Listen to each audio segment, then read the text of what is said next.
C'est un monstre sacré du cinéma qui vous pose la première question, Frédéric Becbédé. Un acteur que vous avez dû croiser à plusieurs reprises, c'est Jean Rochefort. Vous l'avez déjà croisé? Oui, bien sûr, oui, je l'ai même interviewé pour le magazine GQ il y a quelques années. Eh bien, il a une question à vous poser. Pourquoi tout le cinéma français joue dans des publicités?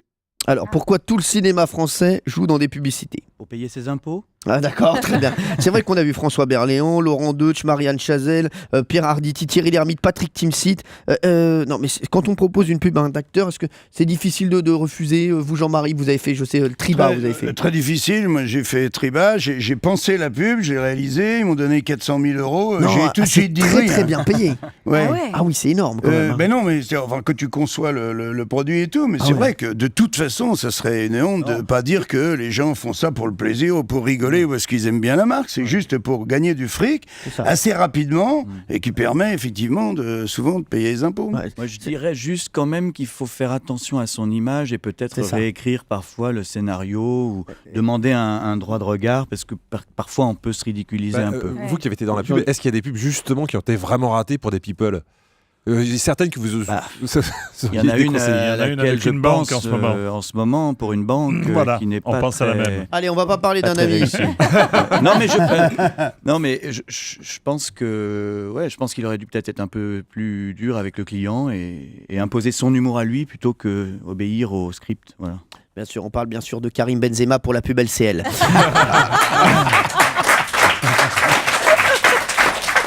Frédéric, je voudrais juste vous proposer un truc. Je vous propose une personnalité qui fait l'actu. Vous nous dites sur quoi vous axeriez sa com de rentrée. D'accord? François Hollande. Ah bah les nouvelles lunettes. Nouvelles lunettes. Ah oui, c'est vrai. Nouvelles lunettes. Vous mettriez tout là-dessus. Oui, je dirais que peut-être un nouveau produit, des lunettes avec des essuie-glaces. D'accord. Avec une petite visière.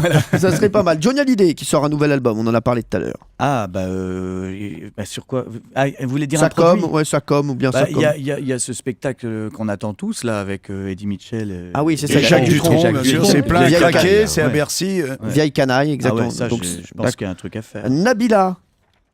Nabila, je suis déçu, elle n'est pas chez vous, qu'est-ce qui se passe? Ça sera peut-être chez nous ailleurs. Ah bon, d'accord. Ou bien peut-être qu'elle est déjà à la maison. D'accord, ça, oui, on ne sait pas. On ne sait pas. Nicolas Sarkozy.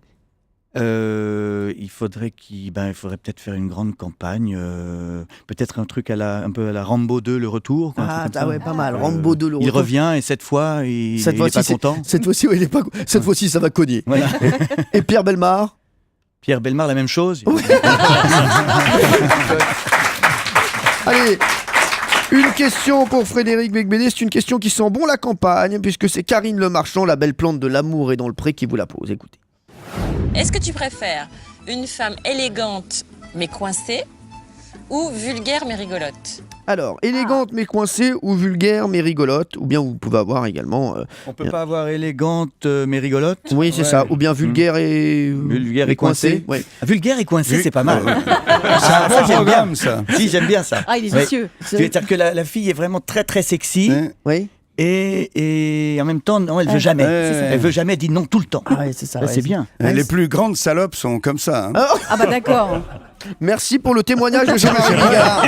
Non, ça m'appelle cette phrase de Michel Audiard dans 100 000 $ au soleil où il décrit une fille, il dit un visage d'ange, un regard d'enfant, enfin une salope, parce que moi je repère ça tout de suite chez les femmes.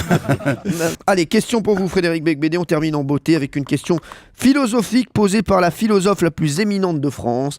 Je veux bien sûr parler de Claire Chazal. Vous êtes un admirateur de Saint-Augustin. Il écrit, Saint-Augustin, ne t'en va pas au dehors, rentre en toi-même. Est-ce que parfois vous n'avez pas envie de rentrer en vous-même? Oula.